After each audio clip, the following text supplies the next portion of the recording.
Hi ಎಲ್ರಿಗೂ. ಎಲ್ರು ಹೇಗಿದ್ದೀರಾ? ಬನ್ನಿ ಇವತ್ತು ಸ್ವೀಟ್ ಪೊಂಗಲ್ ಮತ್ತೆ ಖಾರ ಪೊಂಗಲ್‌ನ ಈಸಿಯಾಗಿ ನಾನು ಮನೇಲಿ ಹೇಗ್ ಮಾಡ್ಕೊಳ್ತೀನಿ ಅಂತ ನೋಡ್ಕೊಂಬರೋಣ. ತುಂಬಾ ಸಿಂಪಲ್ ಆಗಿ ನಾವು ಬೇಗನೆ ಮಾಡ್ಕೋಬಹುದು. ನೋಡಿ ಅದಕ್ಕೆ ನಾನು ಮೊದಲಿಗೆ ಒಂದು ಮುಕ್ಕಾಲು ಗ್ಲಾಸ್ ಆಗೋಷ್ಟು ಅಕ್ಕಿನ ತಗೊಂಡಿದ್ದೀನಿ. ಹಾಗೆ ಒಂದು ಅರ್ಧ ಗ್ಲಾಸ್‌ಗಿಂತ ಸ್ವಲ್ಪ ಜಾಸ್ತಿಯಾಗಿ ಹೆಸರುಬೇಳೆನ ತಗೊಂಡಿದ್ದೀನಿ.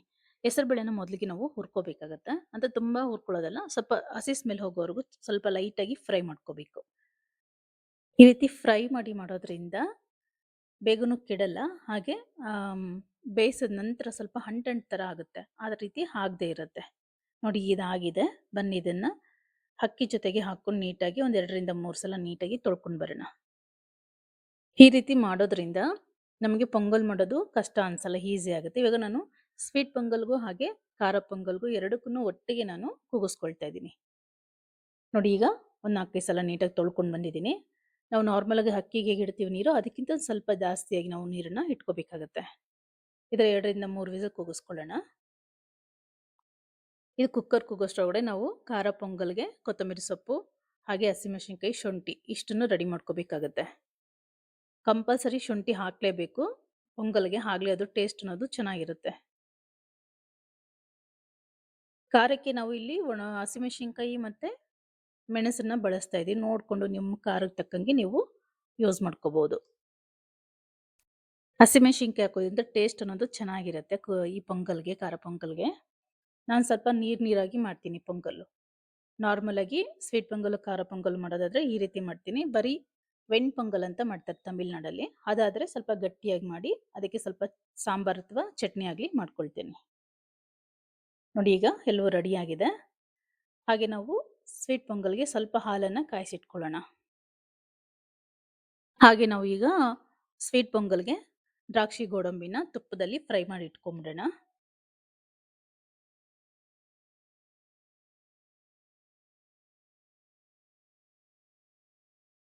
ನಿಮಗೆ ಎಷ್ಟು ಬೇಕಾಗುತ್ತೋ ಅಷ್ಟು ಗೋಡಂಬಿ ನೋಡಿ, ಗೋಡಂಬಿ ಗೋಲ್ಡನ್ ಬ್ರೌನ್ ಆಗೋವರೆಗೂ ಇದ್ದು ನಂತರ ನಾವು ಒಣ ದ್ರಾಕ್ಷಿನ ಹಾಕೊಳ್ಳೋಣ.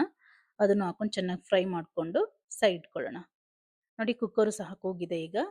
ಇದನ್ನ ನೀಟಾಗಿ ಒಂದ್ಸಲ ಮಿಕ್ಸ್ ಮಾಡಿಕೊಂಡು ನಮಗೆ ಸ್ವೀಟ್ ಪೊಂಗಲ್ಗೆ ಎಷ್ಟು ಬೇಕಾಗುತ್ತೋ ಅಷ್ಟನ್ನ ನೋಡಿಕೊಂಡು ಸಪ್ರೇಟಾಗಿ ತೆಗೆದಿಟ್ಕೊಳ್ಳೋಣ. ನೋಡಿ ಈ ರೀತಿ ನಾನು ಒಂದು ಸ್ವಲ್ಪ ಸ್ವೀಟ್ ಪೊಂಗಲ್ಗೆ ತೆಗೆದಿಟ್ಕೊಂಡು ಕಾಯಿಸಿಟ್ಕೊಂಡಿದ್ವಲ್ಲ ಹಾಲು, ಅದನ್ನು ಹಾಕ್ಕೊಂಡು ಚೆನ್ನಾಗಿ ಒಂದ್ಸಲ ನೀಟಾಗಿ ಮಿಕ್ಸ್ ಮಾಡ್ಕೊಳ್ಳೋಣ.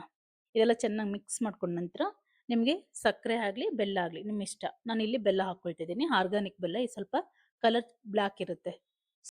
ಬೆಲ್ಲ ಹಾಕ್ಕೊಂಡು ಚೆನ್ನಾಗಿ ಮಿಕ್ಸ್ ಮಾಡ್ಕೊಂಡ ನಂತರ ನಾವು ಫ್ರೈ ಮಾಡಿ ಇಟ್ಕೊಂಡಿರುವಂಥ ದ್ರಾಕ್ಷಿ ಗೋಡಂಬಿನೂ ಹಾಕ್ಕೊಂಡು ಸ್ವಲ್ಪ ತುಪ್ಪನೂ ಹಾಕ್ಕೊಂಡು ಚೆನ್ನಾಗಿ ಒಂದ್ಸಲ ಮಿಕ್ಸ್ ಮಾಡ್ಕೊಂಡು ಚೆನ್ನಾಗಿ ಕುದಿಸ್ಕೋಬೇಕು. ಇದನ್ನ ಸ್ಟವ್ ಮೇಲೆ ಇಟ್ಕೊಂಡು ಚೆನ್ನಾಗಿ ಕುದಿ ಬರೋವರೆಗೂ ಕುದಿಸ್ಕೋಬೇಕಾಗುತ್ತೆ. ತುಪ್ಪ ಸ್ವಲ್ಪ ಮಧ್ಯದಲ್ಲಿ ಒಂದೊಂದು 2 ಸ್ಪೂನ್ ತುಪ್ಪ ಹಾಕ್ಕೊಂಡು ಚೆನ್ನಾಗಿ ಕುದಿಸ್ಕೋಬೇಕು. ಹಾಗೆ ಅದ್ರ ಜೊತೆಗೆ ಸ್ವಲ್ಪ ಕಾಯಿ ತುರಿ ಹಾಗೆ ಸ್ವಲ್ಪ ಏಲಕ್ಕಿನ ಹಾಕ್ಕೊಂಡು ಚೆನ್ನಾಗಿ ಕುದಿಸ್ಕೊಳ್ಳೋಣ. ಒಂದು 5-6 ನಿಮಿಷ ಕುದಿಸ್ಕೊಂಡ್ರೆ ಸಾಕಾಗುತ್ತೆ. ನಿಮ್ಗೇನಾದ್ರು ಗಟ್ಟಿ ಅನ್ನಿಸ್ತು ಅಂತ ಅಂದ್ರೆ ಸ್ವಲ್ಪ ಹಾಲನ್ನ ಕಾಯಿಸ್ಬಿಟ್ಟು ಹಾಕ್ಕೋಬಹುದು. ಈ ಅದಕ್ಕೆ ಇದ್ರೆ ನಾವು ತಿನ್ನೋಷ್ಟ್ರೊಳಗಡೆ ಗಟ್ಟಿ ಆಗ್ಬಿಡುತ್ತೆ. ಕೊನೆಯಲ್ಲಿ ಒಂದು ಸ್ವಲ್ಪ ಪಚ್ಚ ಕರ್ಪೂರನ ಹಾಕಿ ನೀಟಾಗಿ ಮಿಕ್ಸ್ ಮಾಡಿ ಇಟ್ಕೊಂಡ್ರೆ ನಿಮಗೆ ಸ್ವೀಟ್ ಪೊಂಗಲು ರೆಡಿ. ತುಂಬ ಬೇಗನೆ ಆಗ್ಬಿಡುತ್ತೆ. ಬನ್ನಿ ಈಗ ಖಾರ ಪೊಂಗಲ್ಗೆ ಒಗ್ಗರಣೆ ಮಾಡ್ಕೊಳ್ಳೋಣ.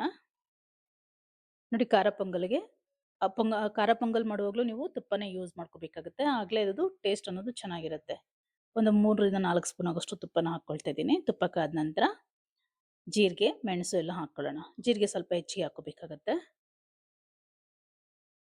ಹಾಗೆ ಕಾಳು ಮೆಣಸನ್ನ ಸ್ವಲ್ಪ ಅರ್ಧಂಬರ್ಧ ಕುಟ್ಟಿ ಹಾಕ್ಕೊಳ್ತಾ ಇದ್ದೀನಿ.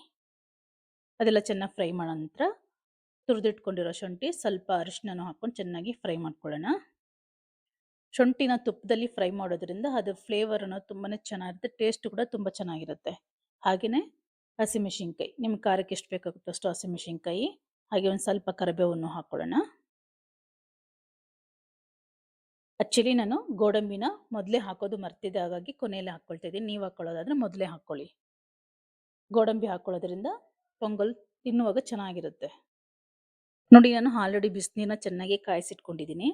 ಆ ನೀರನ್ನೇ ಹಾಕ್ಕೊಂಡು ಚೆನ್ನಾಗಿ ಒಂದ್ಸಲ ನೀಟಾಗಿ ಮಿಕ್ಸ್ ಮಾಡ್ಕೊಂಬಿಡೋಣ.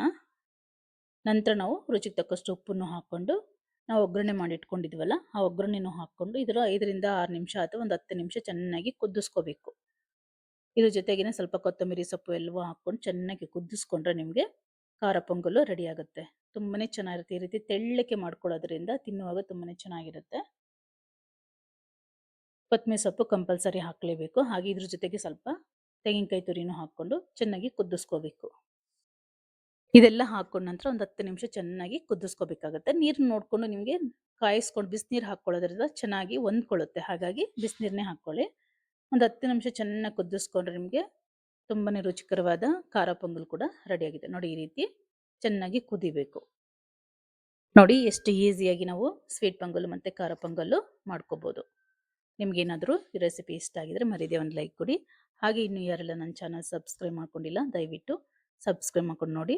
ಹಾಗೆ ವಿಡಿಯೋ ಪೂರ್ತಿ ನೋಡಿ. ಇಷ್ಟ ಆದರೆ ಮಾತ್ರ ಒಂದು ಲೈಕ್ ಕೊಡೋದನ್ನ ಖಂಡಿತ ಮರಿಬೇಡಿ. Thank you for watching. Bye.